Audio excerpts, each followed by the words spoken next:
A few weeks ago, the Xinjiang neighborhood of southern Beijing was home to thousands of poor workers. They came here from other parts of China in search of a better life. Their homes were demolished after government officials decided they were dangerous or illegal. The sign is blunt: go away quickly.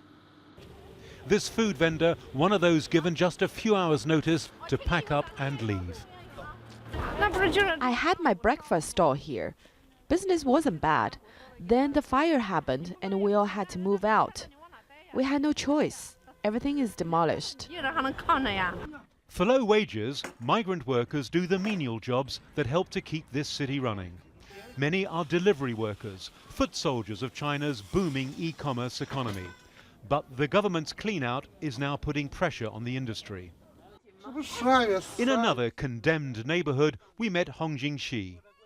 He spends most days caring for his granddaughter while his son and daughter-in-law work.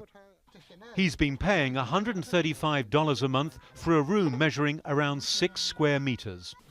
He's accepting of his fate, but says the government has behaved in a heavy-handed way. When Beijing was developing, it definitely needed migrant workers.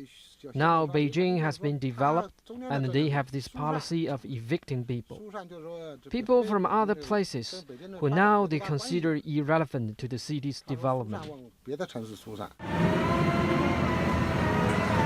Minutes later, a demolition crew appears, backed up by security guards here to enforce the evictions. Not something they want the cameras to capture. We were ordered away. The sudden eviction of tens of thousands of migrant workers is part of a wider operation that the government says will continue for several more weeks. And when all this rubble has been cleared away, this land, this valuable land, because we're still in Beijing, will be ripe for development.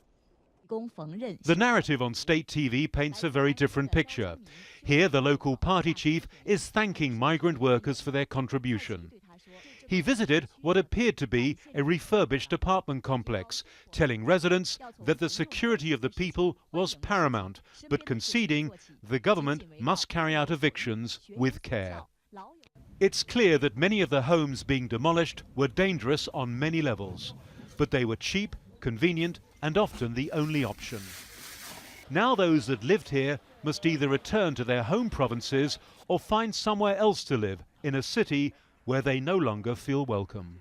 Adrian Brown, Al Jazeera, Beijing.